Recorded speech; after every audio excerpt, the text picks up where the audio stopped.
Buenas noches, amigos, amigas.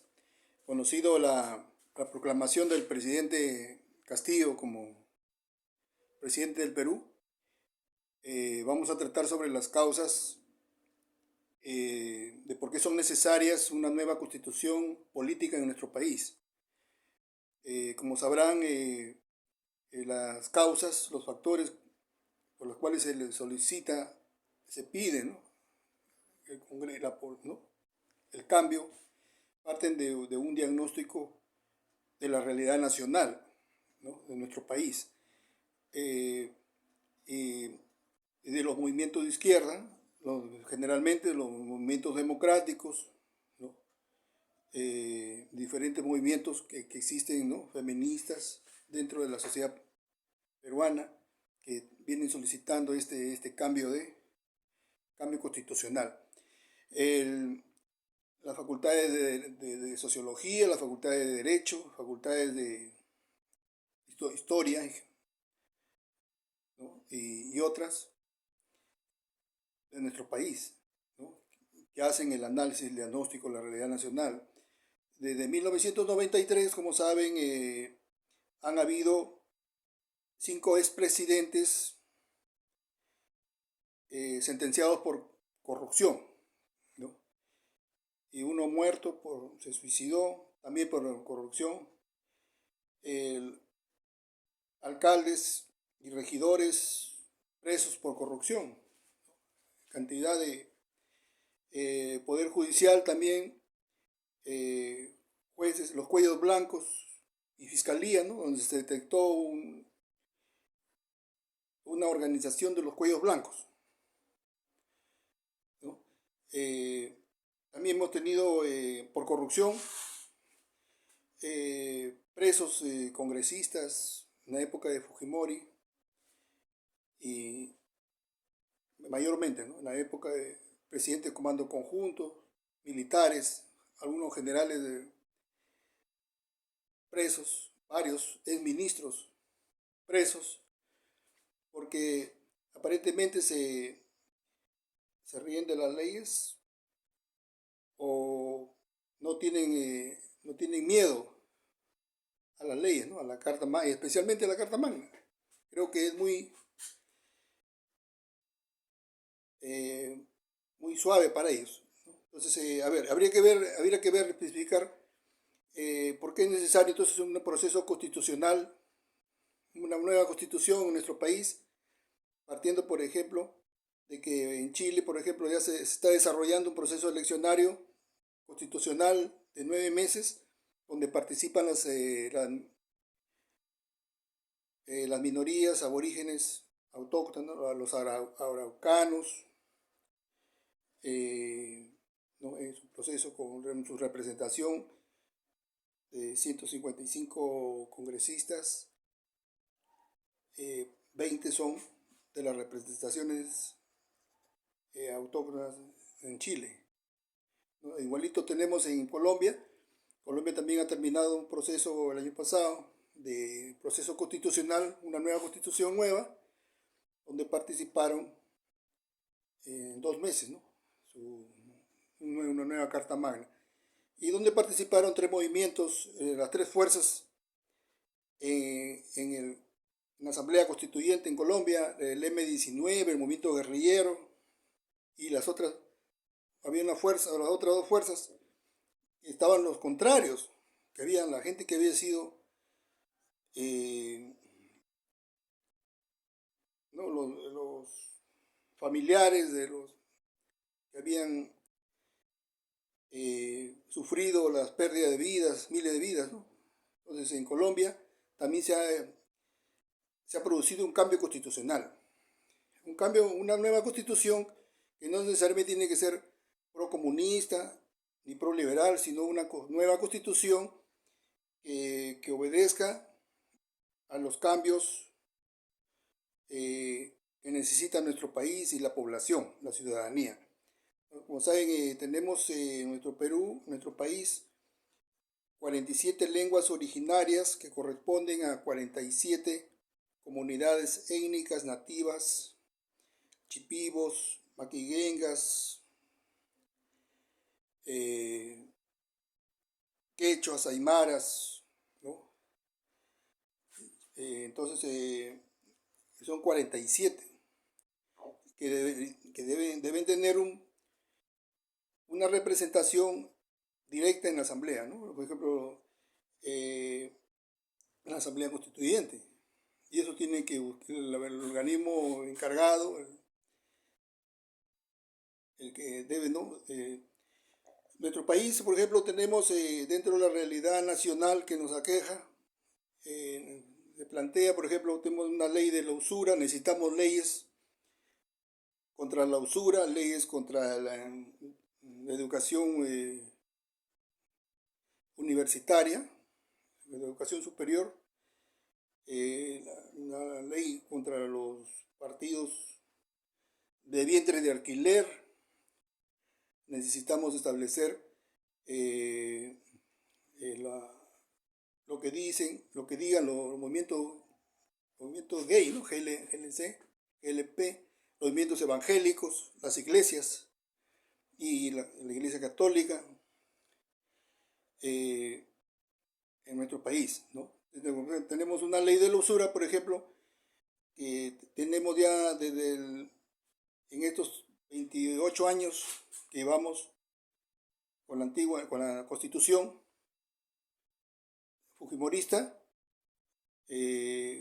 una ley de la usura, por ejemplo, donde ahorita, por ejemplo, se cobra el 100% de intereses por un préstamo bancario, ¿no? Los préstamos que se realizan no corresponden pero a la realidad. Por ejemplo, en Uruguay, en los países árabes, el préstamo es de 0%, no te cobran intereses. En Uruguay te prestan a sus ciudadanos y no te cobran. Por ejemplo, en los Países Bajos, en Europa, Dinamarca, Suecia, Finlandia, Noruega, ¿no? Los intereses ahí son de 1%, 2%, son bajos los intereses que se cobran por los préstamos. En cambio, en nuestro país, en Perú, vienen bancos, ¿no? El Banco del Trabajo, por ejemplo, cobraba hace algunos años 100% por préstamos. Banco Pichincha y otros bancos que vienen aquí a prestar, prestamistas de otros países, y ocasionan un problema terrible, pues hay millones de endeudados, de deudores que tienen que pagar intereses, altos intereses y hasta del 200% si tienes una tarjeta de crédito, 200%. Entonces se dan las modificatorias, se dan unas leyes, pero son infructuosas porque los bancos son poderosos, tienen mucho poder. Por ejemplo, el Banco Central de Reserva, ahorita con el director que tenemos, no pueden intervenir sobre los intereses que cobran los bancos, porque es la libre demanda, libre competencia, ¿no? Lo llaman ellos. Entonces eso tiene que ser regulado necesariamente y no hay Congreso ni no hay presidentes de la República que hayan podido hacer frente a a este, a este hecho, ¿no? No han podido establecer entonces es necesaria un cambio constitucional, ¿no? Por ejemplo, una ley de partidos políticos donde se venden, hay un tráfico, se ha dicho una mafia, ¿no? Una mafia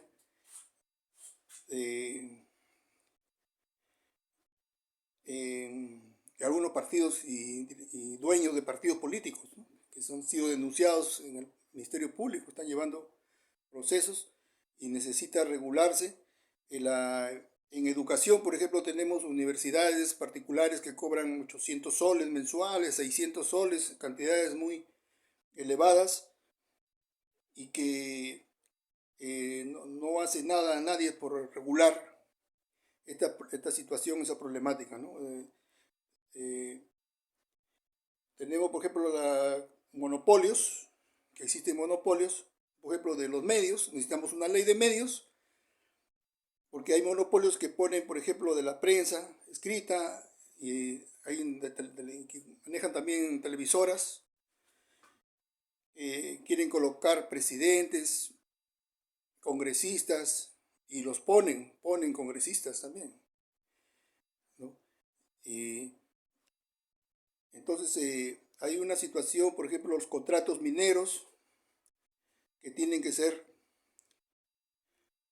renovados en otras condiciones más favorables que protejan los intereses de la ciudadanía y que dejen en ganancias, porque la mayor parte o prácticamente todo se lo llevan los, los, los monopolios que dominan en las compañías mineras.